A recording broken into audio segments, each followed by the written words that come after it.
ठरलं तर मग मालिकेच्या येणाऱ्या भागामध्ये एक जबरदस्त ट्विस्ट आपण आता पाहणार आहोत।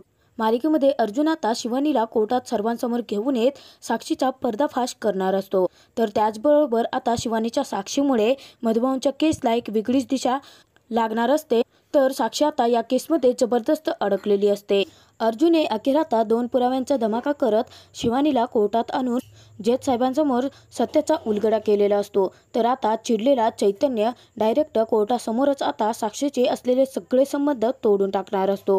तर अर्जुन, चैतन्य आणि रविराज आता हे त्रिकूट एकत्र येत साक्षीला तिच्या कर्मांची चांगलीच शिक्षा सुनावणार असतात। तर आता शिवानीच्या साक्षीमुळे आणि अर्जुनने कोर्टात असे कोणते 2 पुरावे सादर केलेले असतात की ज्यामुळे मधुभाऊंच्या केसला एक वेगळीच दिशा लागणार असते। तर त्याचबरोबर आता चैतन्य फसवणाऱ्या साक्षीला काय शिक्षा देणार, तर आता रविराज, अर्जुन, चैतन्य एकत्र येत आता साक्षीचा गुन्ह्यांचा सर्वांसमोर पर्दाफाश कसा करणार हे आपण या व्हिडिओमध्ये पाहणार आहोत। तर व्हिडिओ शेवटपर्यंत नक्की बघा। तर इकडे आता प्रिया सुभेदारांच्या घरी आलेली असते।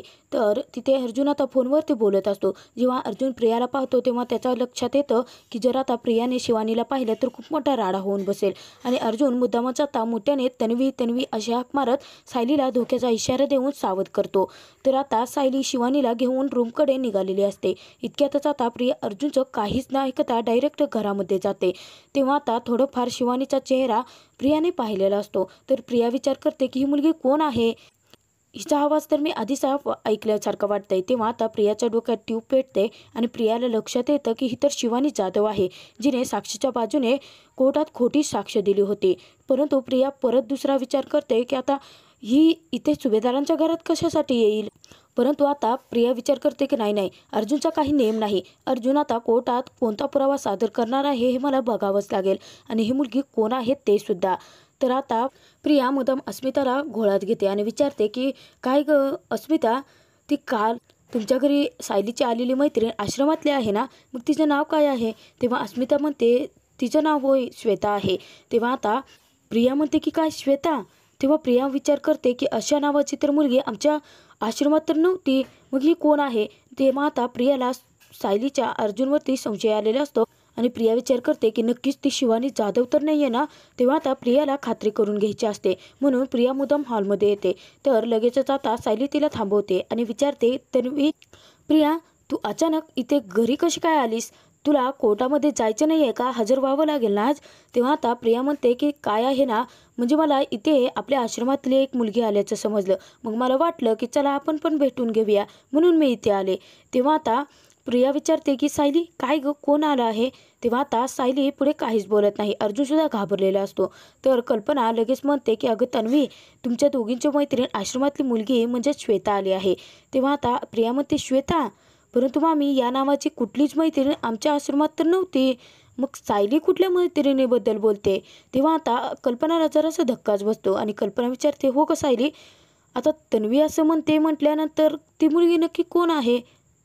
तेव्हा आता सायली म्हणते की आई, खरं तर ती माझी मैत्रीणच आहे। म्हणजे मी हॉस्पिटलमध्ये काम करत होते ना तेव्हा ती माझ्यासोबत काम करायची आणि तिला आता परीक्षा द्यायच्या आहेत ना, म्हणून तिच्या डोक्यावरचं ते छप्परही नाही आहे। मग मला आता तिची दया वाटली, मला मदत करावीशी वाटली म्हणून मी तिला आपल्या घरी घेऊन आले। काय आहे ना, ती आश्रमात 2-3 वेळा राहिलेली सुद्धा आहे, परंतु त्यावेळी प्रिया आश्रमात नसायचीच। तेव्हा आता अर्जुन म्हणतो हो सायली म्हणते ते बरोबरच असणार आहे, कारण सायलीची मैत्रीण आहे ना।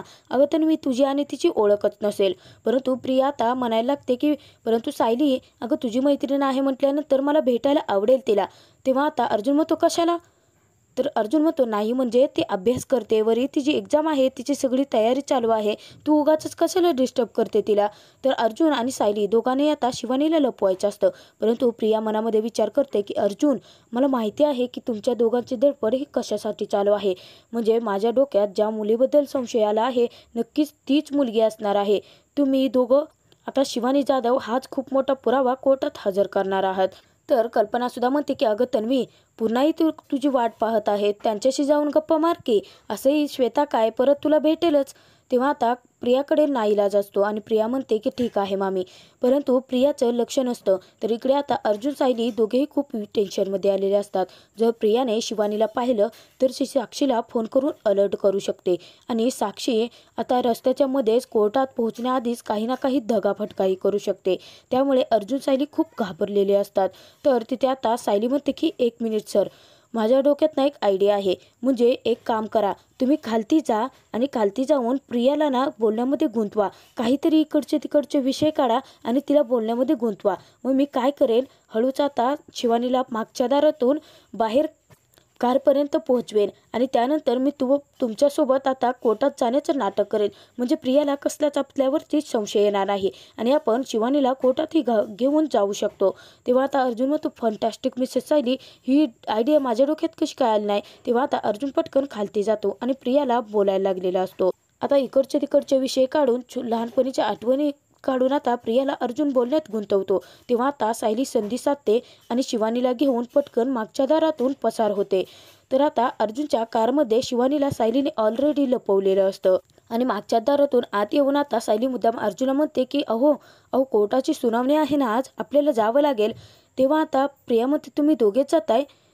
तेव्हा आता अर्जुन म्हणतो का गं तन्वी, अशी का विचारतेस, आमच्यासोबत कोणी येणार आहे का, तू येणार असशील ना, चल मग आपण मिळून जाऊया. तेव्हा प्रिया म्हणते नाही नाही, मी पाठीमागून बाबांसोबत येईन ना. तर आता प्रिया विचारात पडते. मग आता प्रिया म्हणते की सायली तुझी ती मैत्रीण श्वेता कुठे आहे गं. तेव्हा आता सायली म्हणते श्वेता मगच गेली पेपरला. आता अर्जुन सायलीने मस्त असा मास्टर माइंड प्लॅन बनवून प्रियाला परत उल्लू बनवलेलं असतं. तर इकडे आता कोर्टाच्या हिअरिंगला सुरुवात झालेली असते. जज साहेब आल्यानंतर आता तिथे जज साहेब विचारतात की अर्जुन सुभेदार, एवढ्या तातडीने केसची तारीख मागून घेण्याचं नक्की काय कारण होतं. तेव्हा अर्जुन उठतो आणि मी जज साहेबांना सांगतो की वात्सल्य आश्रम मर्डर केसमध्ये एक महत्त्वाचा पुरावा माझ्या हाती लागला आहे आणि तोच पुरावा मला लवकरात लवकर कोर्टात हजर करायचा होता. तेव्हा आता अर्जुन कोर्टाला सांगतो की जो साक्षीदार मधुभाऊंच्या बाजूने साक्ष देणार आहे त्या साक्षीदारांचं नाव मी मुद्दामच गुप्त ठेवलं आहे कारण त्याच्या जीवाला धोका होता आणि मध्येच त्याच्या जीवाचं काही बरं वाईट किंवा दगाफटकाही होऊ शकत होता. तेव्हा आता जज साहेब तिथे समजून घेतात. तर तिथे आता रविराज कोर्टाला सांगतात की मागच्या वेळेस आता साक्षी शिकरे या 1.5 तास पार्टीतून गायब होत्या, म्हणजेच त्या दारू पिऊन धुमाळ वस्तीकडे गेल्या होत्या, असा मी पुरावा सादर केला होता. परंतु यावेळीपासून मी साक्षी महिपती शिकरे यांची केस सोडली आहे. तेव्हा आता चैतन्य उठतो आणि सांगतो की हो मिलॉर्ड, साक्षी शिकरे यांची केस आता माझ्या हातात आहे. तर आता तिथे अर्जुनला जज साहेब बोलण्यासाठी सांगतात. तेव्हा आता अर्जुन म्हणतो की जज साहेब, माझ्याकडे एक खूप महत्त्वाचा मोठा साक्षीदार आहे की ज्याच्या साक्षीने मधुभाऊंच्या केसला एक वेगळीच दिशा मिळू शकते आणि त्या साक्षीदाराचं नाव आहे शिवानी जाधव. तेव्हा आता प्रिया, नागराज आणि साक्षी या तिघांच्या पायाखालची जमीनच सरकते, त्यांना मोठा धक्का बसलेला असतो. तर आता कुसुमताई सायलीला म्हणते की अगं सायली, इतर मागच्या वेळेचीच ती मुलगी आहे ना. तेव्हा आता सायली म्हणते हो कुसुमताई, मी तुला थोडीफारच माहिती दिली, ही तीच मुलगी आहे आणि ती मधुभाऊंच्या बाजूने खरी साक्ष द्यायला तयार झाली आहे. तेव्हा आता कुसुमताई सुद्धा देवाचे आभार मानतात. तर अर्जुन आता तिथे शिवानीला सांगतो की जे काही खरं आहे ते कोर्टाला तुम्ही आत्ता सांगा. तेव्हा आता शिवानी सांगते की मला माफ करा. तर अर्जुन म्हणतो की मिलॉर्ड, या आता माफीचा साक्षीदार म्हणून या कोर्टात मी हजर करत आहे. तर आता शिवानी पुढे बोलायला लागते. शिवानी म्हणते की मला त्या टायमिंगला पैशांची खूप गरज होती आणि माझा नाईलाज होता. तेव्हा आता मला जो मार्ग दिसला तो मार्ग मी वापरला. म्हणजेच त्यावेळी मी साक्षी शिकरे यांच्या बाजूने खोटी साक्ष दिली होती की त्या दारू पिऊन आमच्या धुमाळ वस्तीकडे आल्या होत्या आणि त्यानंतर त्यांची मी थोडीफार मदतही केली. परंतु असं काहीच घडलेलं नव्हतं मिलॉर्ड. साक्षी शिकरे यांनी मला खूप सारे पैसे दिले होते ही खोटी साक्ष कोर्टात देण्यासाठी आणि त्यावेळी नाईलाज होता म्हणून मी पैसे स्वीकारले आणि कोर्टात खोटी साक्ष दिली. परंतु साक्षी शिकरे त्या 1.5 तासात कुठे गायब होत्या याचा मला काहीच धांगपत्ता नाही. मी कोर्टामध्ये खोटी साक्ष दिली होती, परंतु मिस सायली सुभेदार यांनी मला सत्याची जाणीव करून दिली आणि त्याचमुळे मला वाटलं की आपलं कुठेतरी चुकतं आहे आणि म्हणूनच मी आता खरी साक्ष देते. या केसबद्दल मला काहीच माहीत नव्हतं. तेव्हा आता अर्जुन उठतो आणि म्हणतो मिलॉर्ड, मिस साक्षी शिकरे यांनी आता कोर्टात खोटे पुरावे सादर करून कोर्टाची दिशाभूल करण्याचा मोठा प्रयत्न केला आहे आणि 1.5 तास मिस साक्षी शिकरे यांनी खोटा पुरावा सादर केला की 1.5 तास त्या पार्टीतून इकडे गायब झाल्या होत्या धुमाळ वस्तीकडे, परंतु असं काही घडलंच नाही. ते पुरावे रचले गेले होते मिलॉर्ड.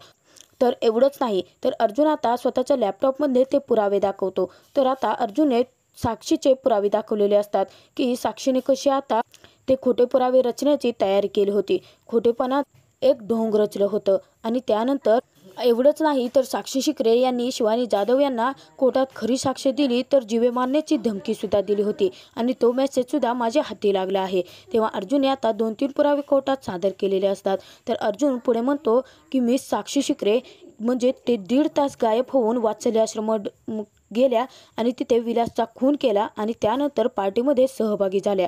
आणि एवढंच नाही मिलॉर्ड, तर साक्षी शिकरे जाताना एक ड्रेस वेगळाच घालून गेले आहेत आणि येताना त्यांचा ड्रेस वेगळाच आहे. तेव्हा आता अर्जुन मुद्दाम साक्षीला विचारतो की मी साक्षी शिकरे, तुम्ही सांगू शकता का की तुम्ही अचानक अशी कपडे चेंज करून इकडे पार्टीमध्ये परत सहभागी का झाल्या होत्या? तेव्हा आता साक्षी घाबरलेली असते. तर अर्जुन लगेच म्हणतो की मी सांगतो. मी साक्षी शिकरे यांच्याकडून विलासचा खून झाला.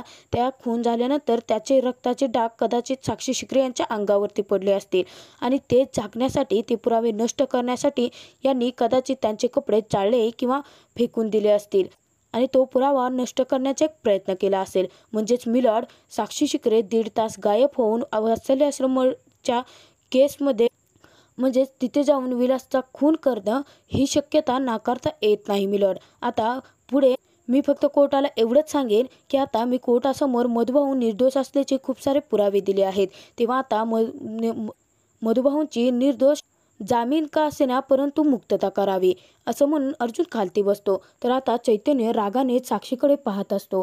तर आता साक्षी खूप घाबरलेली असते. तर प्रिया नागराजला सांगत असते की म्हणजे माझा संशय खरा ठरला. तेव्हा नागराज म्हणतो की म्हणजे? तर प्रिया सांगते की अहो मी हिला ना अर्जुनच्या घरी पाहिलं होतं या मुलीला आणि मला तिच्यावरती संशय आला होता, परंतु अर्जुन सायनीने काय जादू केली काय माहीत नाही, ती मुलगीच त्या घरातून गायब झाली आणि म्हणूनच मला तुम्हाला काही सांगताही नाही आलं. तर आता जज साहेब तिथे कोर्टाला सांगतात की मी थोडा वेळ मागून घेतो आहे या कोर्टाचा निकाल जाहीर करण्यासाठी. तर इकडे आता चैतन्य साक्षीवरती खूप भडकलेला असतो आणि तो चैतन्य लगेच साक्षीला म्हणतो की साक्षी, तुझ्यावरती माझा विश्वास होता. मी तुझ्यावरती खरं मनापासून प्रेम केलं होतं, परंतु तू फक्त आणि फक्त माझा विश्वासघात केला. तू कोर्टात खोटे पुरावे उभा करून त्या शिवानी जाधवला खोटी साक्ष द्यायला भाग पाडलंस आणि म्हणूनच तू कोर्टात यायला घाबरत होती आणि तू मला खोटं सांगत राहिली की अर्जुन सुभेदार खोटे पुरावे रचून तुला अडकवण्याचा या केसमध्ये गोवण्याचा प्रयत्न करतोय. खरी सूत्रधार तर तूच होती. तुझा आणि माझा आता कायमचा संबंधच संपला असं म्हणून आता साक्षीचे उरले सुरलेलं खोट्या प्रेमाचं नाटक करणं हेही आता चैतन्य तिथे सगळंच आता तोडून टाकतो. तर आता साक्षीकडे कोणताही मार्ग उरलेला नसतो.